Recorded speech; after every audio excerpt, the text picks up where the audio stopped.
Welcome to HIT Podcast, H.I.T, Human Resources, Insurance, and Technology. I'm your host, Toby Kennedy. Just like every Tuesday, we're dropping into your feed with what we hope are relevant conversations and some good dialogue surrounding the space inside of the HR world. As always, our episode today is brought to you by Montage Insurance Solutions. And I'm so excited to jump right into your weekly hit. For this week's weekly hits, we have a little hit chat, chit chats. We're interviewing our first interview. So, we thought if we're ever going to get a second chair in here, we're going to get to interview, we might as well bring the Danone Simpson. Danone, thank you for joining us. Thank you, Toby. I'm so excited to be here. Yes. Just watching this happening for so many years and finally had the time and the space, a really cool room, and just taking it away, aren't you? It's this is the house that's Living Danone the built, dream. So it's thank you very much. And I think that, one of the things that I kind of wanted to talk about is, how, for those of you playing along at home, Danone owns Montage Insurance Solutions, which is my, of course, day job. And she's my boss. And she put all the work into making sure that we have this space, this room, this ability to do this and to bring this to you guys on a weekly basis. And I wanted to talk a little bit about that, about employee development. And I think that for the audience of human resources at home, hearing from a CEO and how important it is for you to recognize strengths in employees in general and to bring them along and to take them kind of to higher heights and therefore hopefully elevate, your organization, your brand, right? As a CEO, you're hopeful to progress and get better year in and year out. And perhaps one of those strategies is bringing along the employee staff. And of course, in your specific example, I'm very grateful to be living proof of that. But I wonder if you can talk from the vantage of a CEO with respect to that topic, bringing employees along, playing to strengths, and some of your thoughts surrounding that. Okay, thank you so much. It's a thrilling topic for me. Take care with a lot of heart. It's interesting. I think being a female CEO, it does let me come from a different perspective, if you will. And so I think it's really playing to people's strengths is the most important thing that I do. There are people who have actually shifted roles. There's been in the past where someone really wanted to be in sales and that really wasn't their thing at that time. So it was like, why don't you learn from the ground up and let's do this for a while. Account management, make sure you know everything. And then you shift into sales. Or others, like right now, I'm kind of super excited to say that we have a young woman. She is going to be delivering a child in October, and she really wanted to be a leader. She wanted to manage. She had ideas and dreams, and she brought to me, finally, she's verbalized it to me last time before she got pregnant and had a beautiful son. And so this time she actually brought me a beautiful presentation of what she wanted to do for customer service. She knows, she's worked here, I guess, almost 5 years now. So she knows what we take pride in, really trying to take care of our client in a unique and special way. So she created this wonderful presentation for me.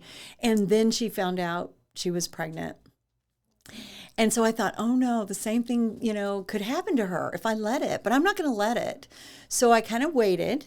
And then later she came back to me and I said, do you really want this? And she said, yes. I said, okay, well, I'm going to make you a manager of the TPA department. It's a sub-manager because Dawn is the director, of course. And she's just doing a great job and also helping us with Benny, which is our new product we're really excited about. And that's going to be auditing and fun things there. So I wanted her to know that she's going to come out on the other side of that pregnancy, not only with a job, but with a promotion that she's walking right back into. And I think for young women especially, that's important. Yeah, I think I'm hearing two things there. The first thing is listening, right? So as a leader, maybe, and I don't want to put words in it, but maybe one of the things you're saying here is as a leader, it's important to listen to the people below you. And you had, in this case, this employee who brought something to you. And not only did you listen, but, you're able to bring, and you mentioned your kind of unique female perspective on this, but advancing a strategic plan, even in the middle of this woman's pregnancy, right? Where to speak candidly, perhaps other managers and maybe even male managers might have looked maybe to someone else or looked to either slow down this progress or do something different. But not only did you listen to her plan, but you're able to say, hey, look, even in the midst of sort of, we're gonna straddle two worlds here. We're gonna do this professional thing and walk down the road with you with the pregnancy. Yeah, absolutely. My favorite saying, you know it well. Well, that was my next question is, you've used that comment a lot, and I want our audience to get familiar with what you mean by that. So the expression is walk down the road. And I've seen you do that a lot with employees over the years.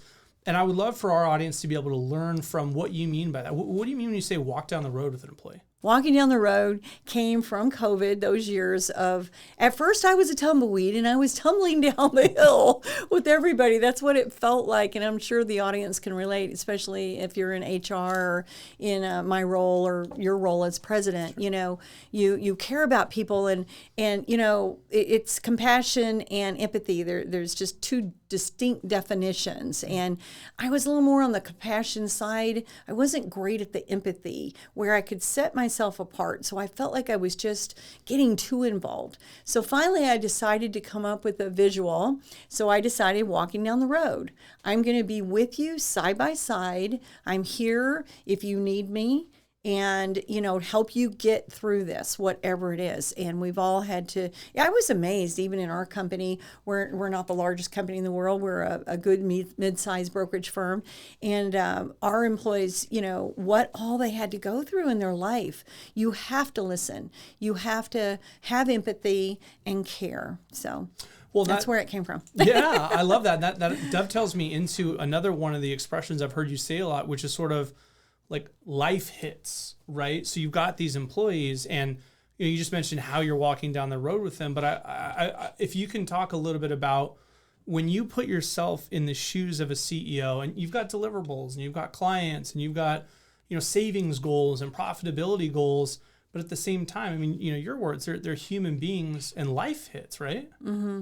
It is. It's absolutely true. And so, I don't know, it's like, we're not above anyone. I've always liked the flat org chart. We have a very flat organization, remember? Yep. Per Patrick Lucione's consultant that came out and met with us. Yep. And I like that because the org chart where I'm at the top, it was, I don't know, it just wasn't as comfortable because, really, like just yesterday, I brought in one of our account managers because I wanted to hear from her.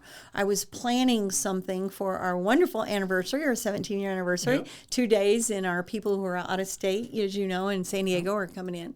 So I asked her, what are your expectations? What do you want to get out of this? And I want you to know what I might do. I'm going to go in a file, I'm going to check your checking list and make sure it's copacetic because we're changing and we're editing all together, passing batons, warm, wonderful conversations. So it's listening to what their needs are, what the employees' needs are, the teams, because they're the ones that are, doing the work in the trenches. But from this perspective that I'm at, sometimes I can look not down, but I can look out and I see holes. Like we moved Valerie up into vice president of employee benefits to help me manage the entire COBRA, TPA department. We've got HRS department, and I needed that help. And so I was thrilled that she joined us in that role and doing a great job, by the way. And it took her time. Remember, I had to listen to her too. Yeah. Make sure she understood the role and I think that's a good note, right? Is that if you put people in a role that you believe in them in, and I love look out, not down, and you look out and you think they're the right fit, maybe there's some bumps in the road right off the bat, right? We need to be a little bit patient with that. I love that. I think that's a great comment. Mm-hmm. So I wonder so you're a CEO and you've been a business owner for a long time. You're an MBA. You've put on huge festivals. You've done a lot from that executive role.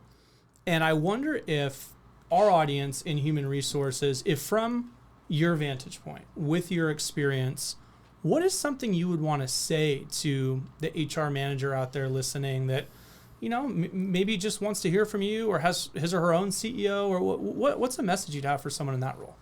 Well, I think really from what I hear from HR people is sometimes they feel left out of not having a seat at the table. It's changed a lot in the last few years. There's many, many, many clients that do have a seat at the table. Very important seat, because if their CEO understands that they are the heartbeat of the company, we need to hear from them, right? But for those that feel a little set apart, I really think it's important for them to come in clean with a strategy. Like, this is what I'm seeing. I really need time with you, and come in and be concise. Work with the CFO, have a budget, and say, this is what I believe we need in order to help our employee engagement, to help our recruiting or our retention, or whatever it is we need to do. Do not be afraid of your CEO. And if they're shutting you off because they're too busy, just let them know, I am one of the most important people in your company, like your receptionist. If she doesn't answer the phone, we have no business, right? I mean, that's the old days. Today it's the emails, but you know what I'm saying? I do, yeah. The point's well taken. Stand up. Yeah. That in every role, you play an integral part of the company, or you're not running your company, right? If you've got people that are doing a role that doesn't matter, that's probably something you should reflect on. So if you've got this person in this role, it's because the role matters, right? It really does. And also HR needs to know what is the strategy of the company. Right. What are the plans? Because more often than not, we know, HR is the one that has to take you across the finish line with the people, the training and hiring the right people, et cetera. So when they're the last to know, it's really tough, and those HR people have a tendency to leave. Yeah. Because that's not what they want. Yeah. Right? Actually, they want to be involved. Absolutely. And you were just talking to me the other day about this interesting statistic, and I'll tee it up for you to move forward with it. But you're talking about HR people leaving their jobs, right? Because maybe they don't have a seat at the table, but maybe they're not just leaving their jobs. Maybe they're leaving more, right? Maybe they're leaving the field. Right, absolutely. SHRM did a study recently, which you and I were talking about it, and it was like 60 some odd % of HR people are leaving the field because it's been hard. It's been hard. These are really tough years, and now everybody coming back, they're coming back in unique ways. Sure. And it's a lot of strain on the middleman, which is HR. If the executive teams are saying, no, I need my team here for collaboration, I want my culture back. And whereas the employees are saying, well, I want to work from home. So now who's in the middle? It's HR. Yeah. And so it has to be congruent. You've got to find a balance, like what we found in our balance that's working so far is really allowing the employees 1 day a week to work from home, and or if they do come in all week, they get to take Fridays off at 3. Yeah. And that's worked out really well because we have a lot of employees that have worked at home, and they come in here, like a new hire recently, and she said, oh my gosh, I love coming to the office every day. I felt so lonely, and I didn't have a life. My business life blended to my personal, and now she feels her life back. Yeah, I think that's probably maybe the marquee challenge of today's HR professional. And like you mentioned, some of them, if they're not getting a strategic seat at the table, are leaving their companies, and some of them, if it's getting too much, are leaving HR in general. So thank you for your conversation about walking down the road and about being there with employees and sharing your vantage from the CEO's chair. Our goal here on the HIT podcast is to bring you interesting conversations in a bite-sized, digestible format. We're trying to be like a good magician and leave you wanting more. So please, of course, reach out to Danone. Her information is available on the Montage website. That's just montageinsurance.com. Anyone that has any questions, I can speak very, very personally to the fact that she is a great mentor, an open book, and always there for you guys. So thank you to Danone. Thank you to the audience. Thank you guys for joining us. And until next week, make this the best weekend.